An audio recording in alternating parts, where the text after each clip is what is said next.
Hello Internet, I'm me. This is Tokumei Sentai Goldbusters, episode 1.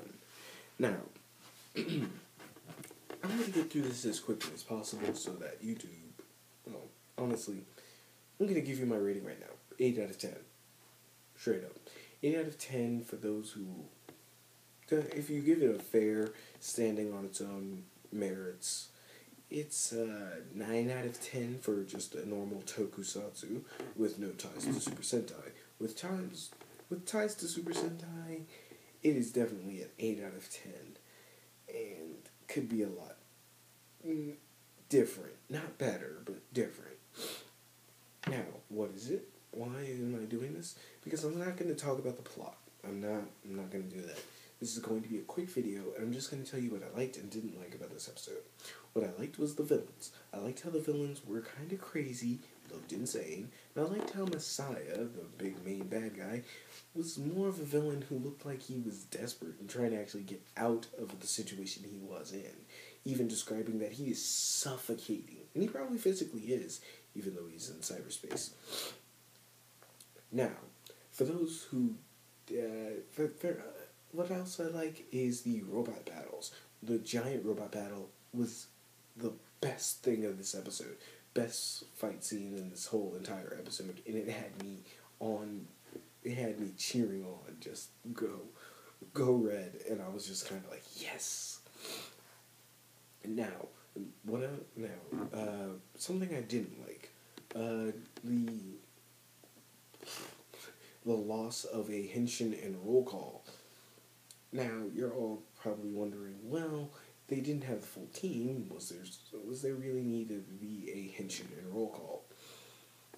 Okay, roll call, probably not, but a henshin process, maybe a little more. A pre-cut henshin process, not a henshin process like in Kamen Rider. This one was more of a Kamen Rider style of henshin, where it's a henshin in front of you, it's done, and you go from there. I'm talking about a Super Sentai henshin, where it pre-cuts to a pre-shot scene of them turning into their forms, like the Gokaiger with the XX and then the V. That's what a pre-shot henshin cutscene is. Now, another thing I didn't like about this episode was the fact that this is pretty much catering for the American adaptation of the Sentai. It's pretty much giving you the feel that, oh yes, since this is going to be adapted in America, we need a bigger suit actor for the Yellow Ranger, because in America, probably the actress playing the Yellow Ranger is going to be bigger, so we should really get on to that, and it's morphin time, self-explanatory, and other things like that. Just a lot of things to say, well, let's get it to where there's enough English in here for most of the weapons to the robots, to where where the Americans don't have to work too hard in adapting this into a Power Ranger series, to a point where once they adapt this, there's no real point to it. You wouldn't have to change much at all, except for the actors and the base language. Now, another thing I liked was the fact that this episode did not tell you everything. It did not tell you about how the three are actually special children who were involved in an event that exposed them to a special energy, allowing them to be the Go Busters. It's not just that anybody can be, it's that something special about them allows them to be that. And for their powers, they actually have drawbacks, like Blue Buster actually gets overheated and has to cool himself down. Yellow Buster actually has to eat sweets to keep her energy up. And Red Buster, if he looks at a chicken, he will freeze in place. Weird weakness, but interesting enough. I didn't tell you all of this, but I know of this because I'm a nerd, and I went and looked it up.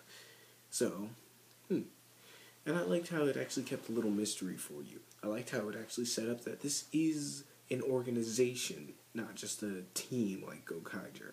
This one felt more like Decadanger, where you have an actual boss and somebody that the team has to report back to. This was actually very nice for me, and I kind of liked it. It made me feel more involved, especially when there's a whole staff and team prepping and getting ready for the mech battles and launching the mechs. This was actually pretty freaking cool and badass, and you had people who were getting hired and fired and transferring and all this stuff, and they had training stuff for the Sentai team and a lot of stuff like that, where it's a direct interface with the mechs. They had simulation tests and training, and they had 13 years to prepare for this, though, of course, simulation and real life are two different things, and they address that as well. This is cool. The fight scenes are a little stale, but still hold up pretty well. Nothing Gokaiger level, but still pretty good choreography on an good to average choreography.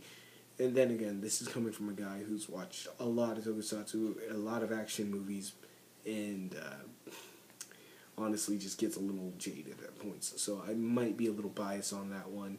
I would say a little above average fight scenes, though.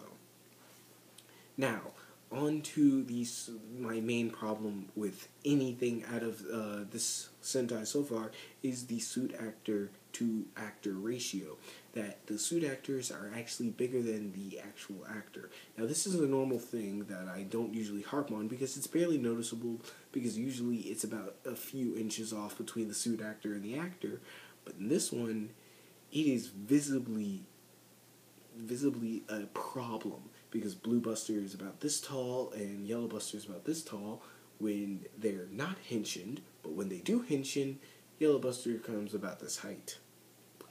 Yeah, that is not a good thing to do, and it's because they're using the same suit actor, yes, I said actor, not actress, as Gokai Yellow. And so the suit actor actually acts like, pretty much like they're still Gokai Yellow, and the mannerisms and fight style is the exact same. The personality of the Go Busters so far is actually a pretty good one. Blue is more of an oddball. Yellow is more of a brass, kind of a crass person, just like her buddy bot, who the rabbit is very crass, and the gorilla is very cowardly. The cheetah is headstrong but kind of stupid, and Hiroma is dedicated. He's the normal hero archetype, really. So there's nothing really too special about him, but there is some interesting factors to him. Okay, and also the ending and opening themes I did not enjoy. They're not great. They're average at best, but strike a horrible tone for whatever they're trying to go with. Because this is actually an episode that is more of a serious toned Sentai, while the ending and opening themes would make you think otherwise, killing the tone of whatever the episode set up. So, yeah. Overall, this season opener is pretty much 8 out of 10. A good average, not a good average. It's above average for anybody who loves Sentai. It will not get you away from It will not make you think, oh, I forgot all about Gokaiger. No. The only thing it did better than Gokaiger is in two strengths, which is developing the sense of the world around them and a better robot fight scene. That's it. Other than that, it really isn't that much better than Gokaiger. And honestly, I've heard a lot of people say it's better. This was better than the Gokaiger's first episode. Well, no. Gokaiger's first episode had my jaw drop to the floor with its action scene, its scale, and actually having an army against them, and pretty much using nostalgia and good fight choreography to blend it together. This one almost seems like it's an unsettled, not mess, but almost like somebody's trying to mix oil and water together, but they're still trying to figure out what they're doing. They're trying to blend these two things together that aren't really coming together well. the seriousness and the Sentai feel of Super Sentai. So, under the surface of all this action and comedy and dialogue and exposition, bubbles this weird feeling of conflict over what this should be about, or how it should be, and how they are trying to incorporate also a lot of dialogue and a lot of setup for the American adaptation that is inevitably going to happen with the series. So a lot of things are factoring in on this episode, or the series in general, and it's really taking its toll on its story. And I really wish that somebody would just a good showrunner or director or a head writer would just come in and stop all this and just say, pretty much straighten out everybody and get them on one accord. And this season would be fantastic. It would actually seem more focused and a lot more snappier, really. It's not bad, it just needs a little fine-tuning. That's all I'm saying. If it had that fine-tuning, it would be up there with the Gokaiger episodes. So don't worry about it. Like I said, it's an 8 out of 10, 8.5 out of 10 if you really want to go for it. And again, if you didn't take it in context of Super Sentai, it's a strong 9 out of 10. Really good episode. I can't wait to see what happens next. I really want to see what they're going to do with the other mechs and when they really get into these characters. So until next time, y'all. Peace.